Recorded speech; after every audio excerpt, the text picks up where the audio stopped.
Sejam bem-vindos ao webcast. Como é de conhecimento público, a tecnologia de inteligência artificial generativa está a alterar a maneira como as organizações operam e interagem com os clientes. Uma das aplicações mais promissoras é o processamento de linguagem natural. No final do ano passado, 2022, surgiu a ferramenta ChatGPT, que tem vindo a criar bastantes debates dentro de diversas organizações.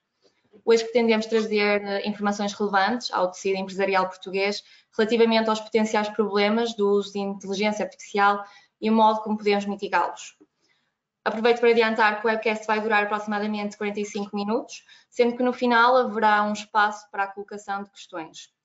Poderão colocar as vossas dúvidas através do chat e pedimos então que se dirijam à pessoa em causa. Só me resta então cumprimentar e apresentar os nossos intervenientes.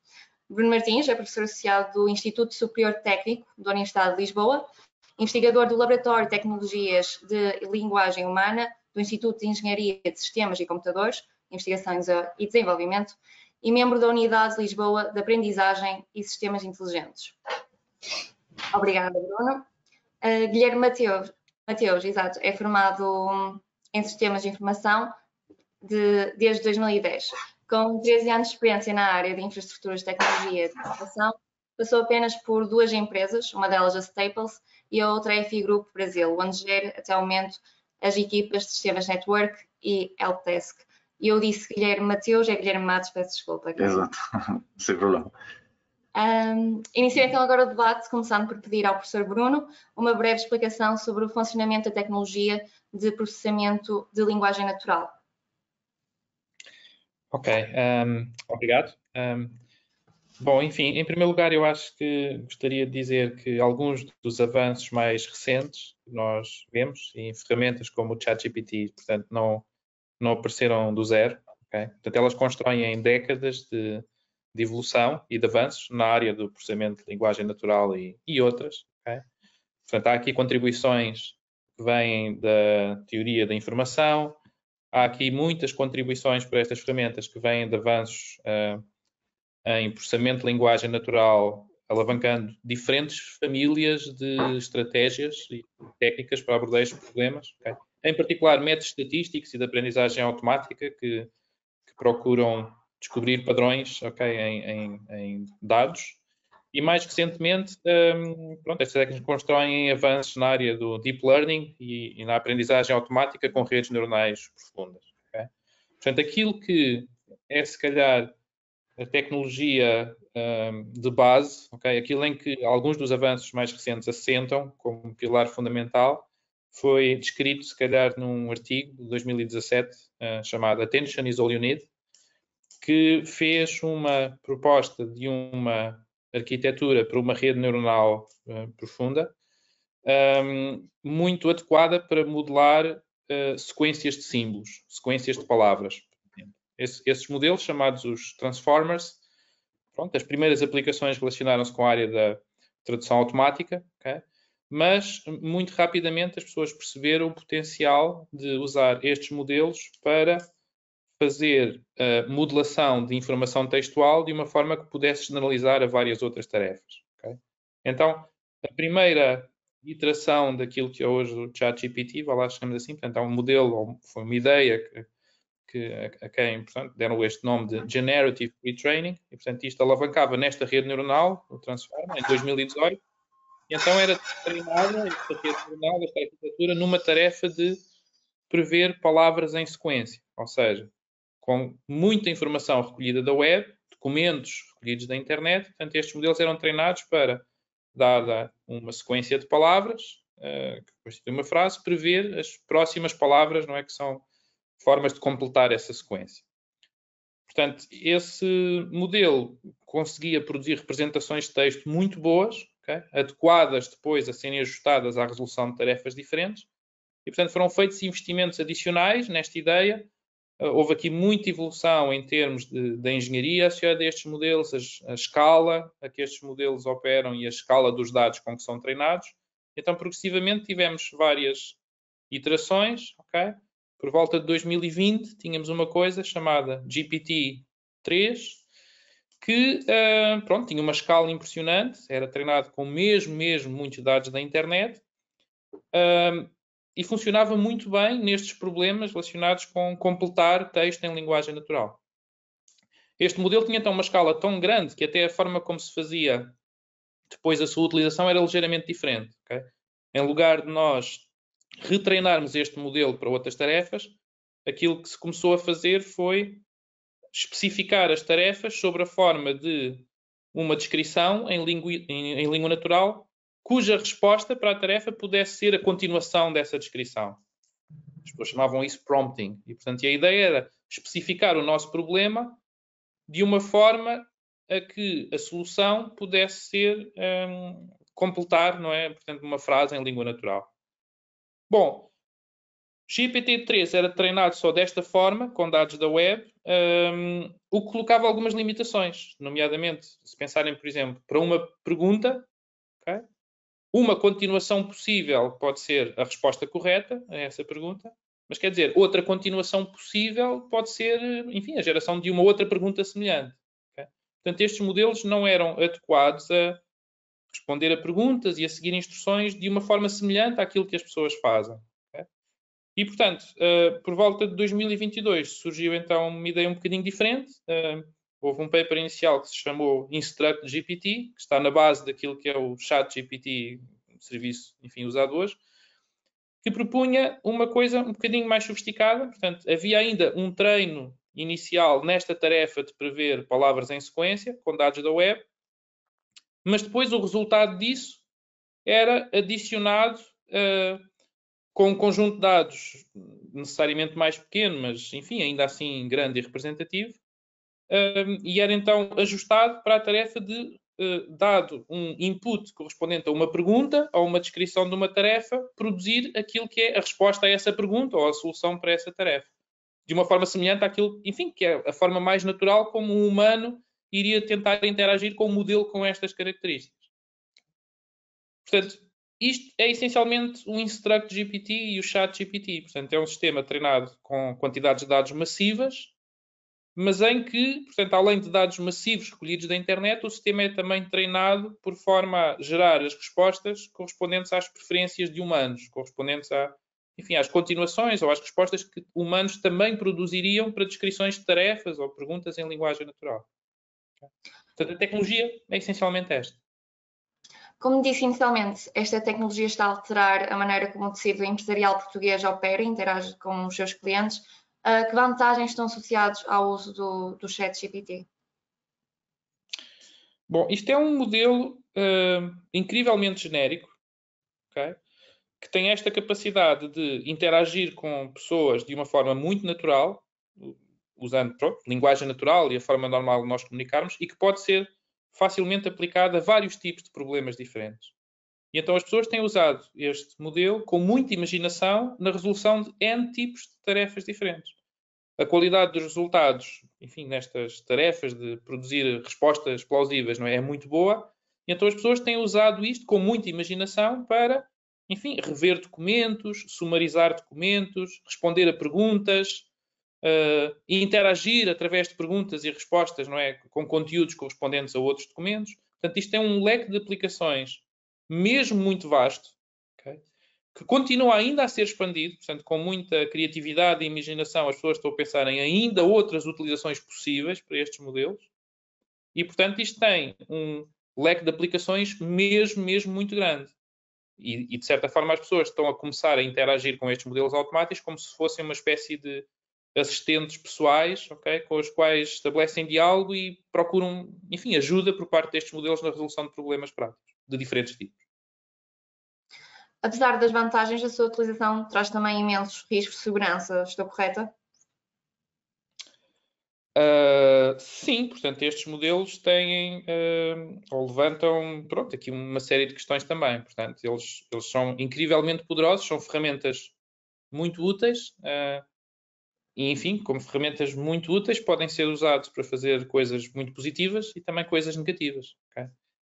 Posso dar alguns exemplos. Portanto, lá está. Como eu estava a dizer, estes modelos permitem utilizações muito diferentes e as pessoas podem ser muito criativas na forma como utilizam estes modelos. E então, esta criatividade permite que as pessoas usem estes modelos de uma forma totalmente inesperada, o que pode levantar problemas. Vou dar um exemplo prático.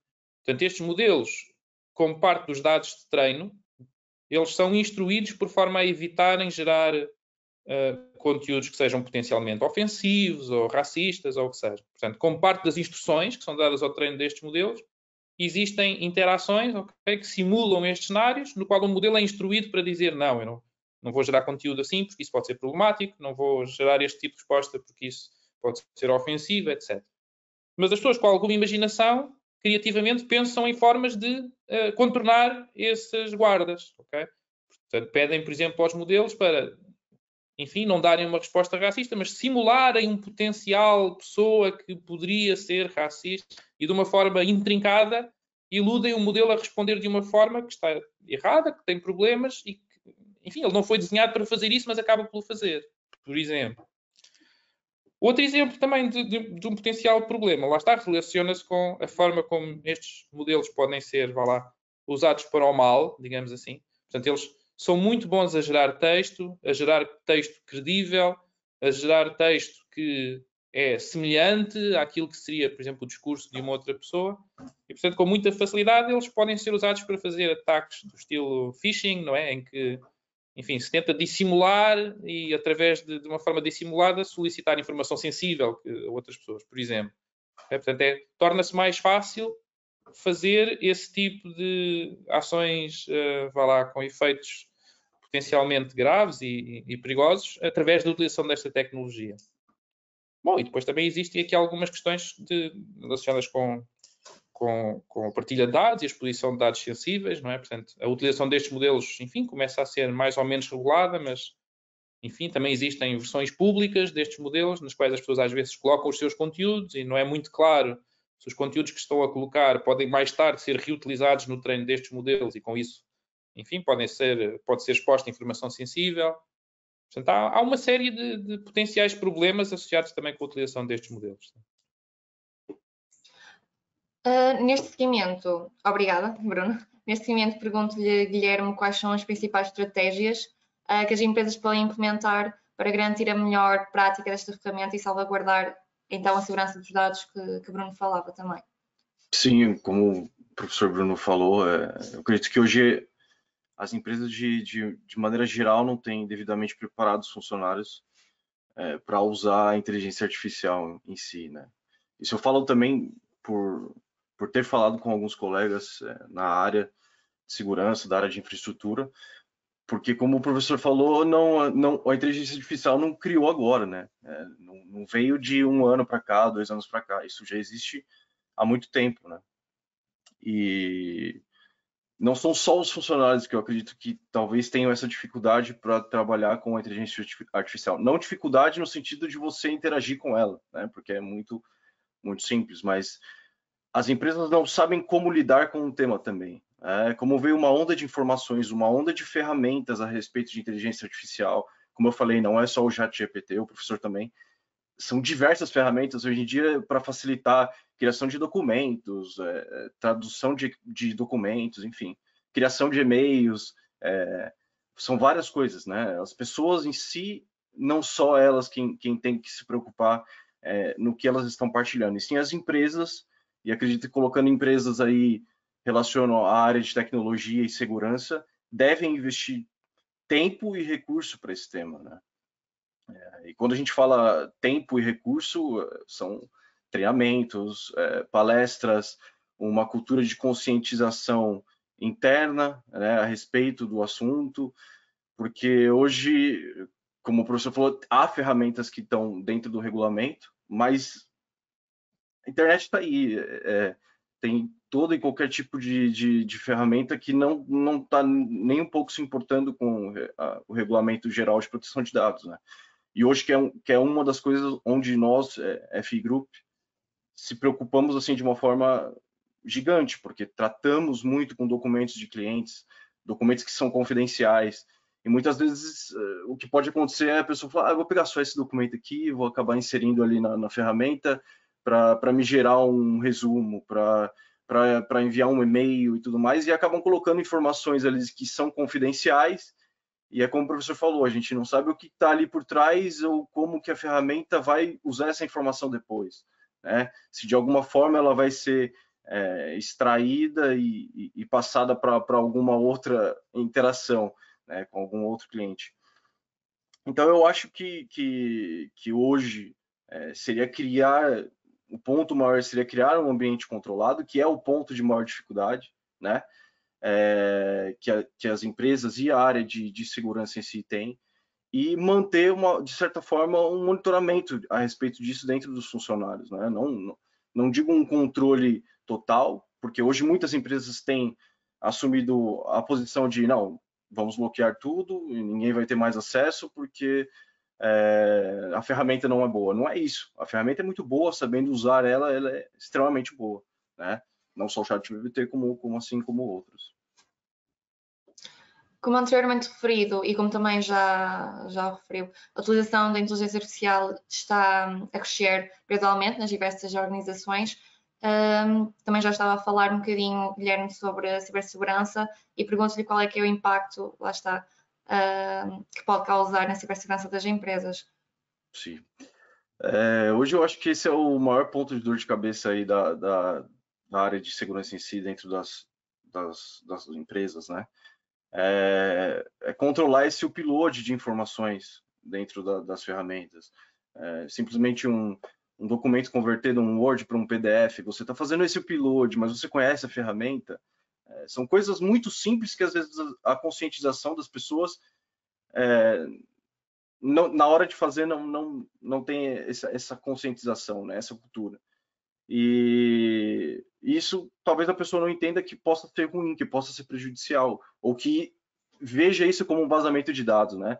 Porque hoje, quando a gente pensa em vazamento de dados, a gente pensa do cara lá dos Estados Unidos que pegou e publicou os documentos todos num grupo do Facebook. Não é só isso. O vazamento de dados pode sim vir através de uma dessas ferramentas, quando você insere, copia, enfim, partilha informações de algum cliente, né? A Samsung, por exemplo, teve que pedir aos seus funcionários que deixassem de utilizar a ferramenta até que criassem um ambiente controlado para poder ser homologado isso dentro da empresa, né?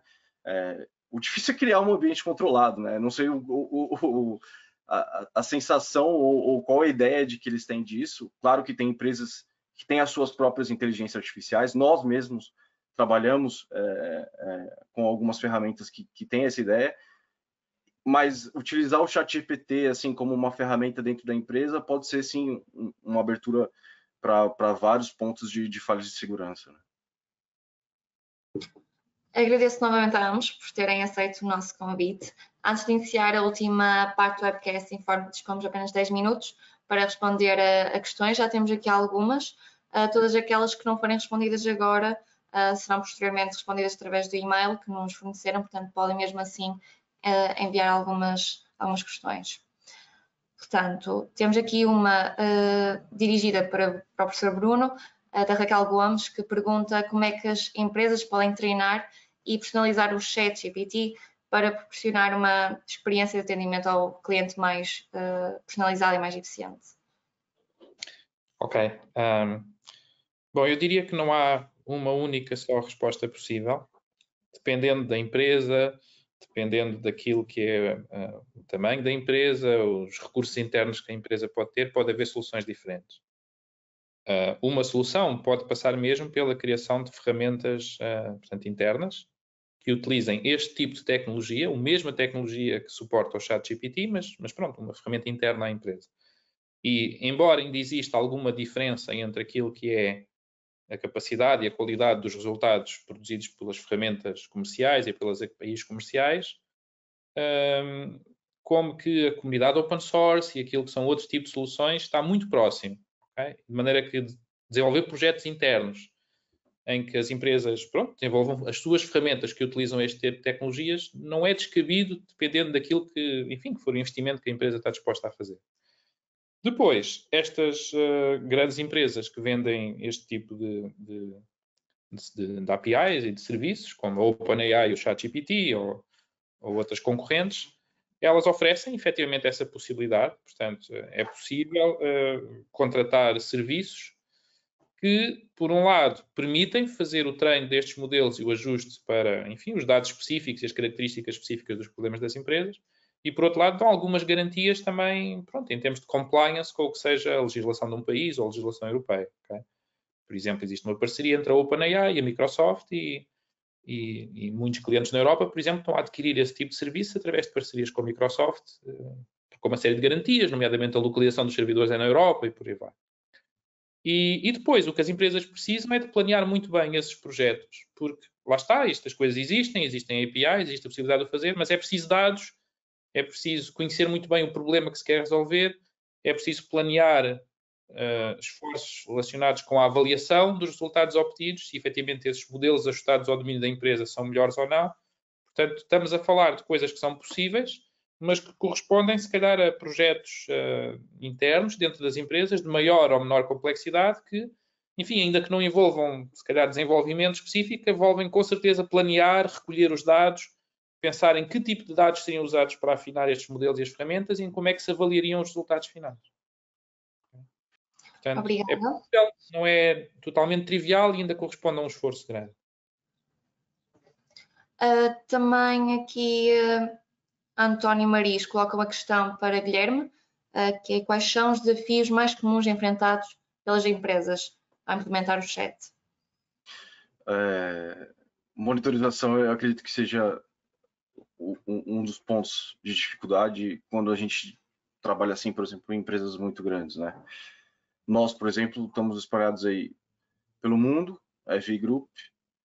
Então, para você fazer um monitoramento geral disso, você vai precisar de ferramentas que tenham esse controle. Para isso, precisa de investimento de dinheiro, né? Colocar aí um valor dentro do budget para as pessoas acabarem podendo utilizar essas ferramentas. Nós precisamos invertir mais dinheiro, injetar mais dinheiro dentro da área de tecnologia para poder habilitar essas funcionalidades, né? Como o professor falou, a ferramenta em si não é mal, muito pelo contrário, né? Pode trazer vários benefícios, como reduzir o tempo de trabalho, automatização de processos, enfim, muitas coisas, são muitos benefícios. Mas hoje a maior dificuldade, acredito que seja, se você pegar uma empresa pequena, seria ter esse investimento inicial, né? Um controle dentro da empresa é muito difícil para quem tem estruturas pequenas, pessoas envolvidas dentro desse monitoramento, envolvidas dentro deste assunto.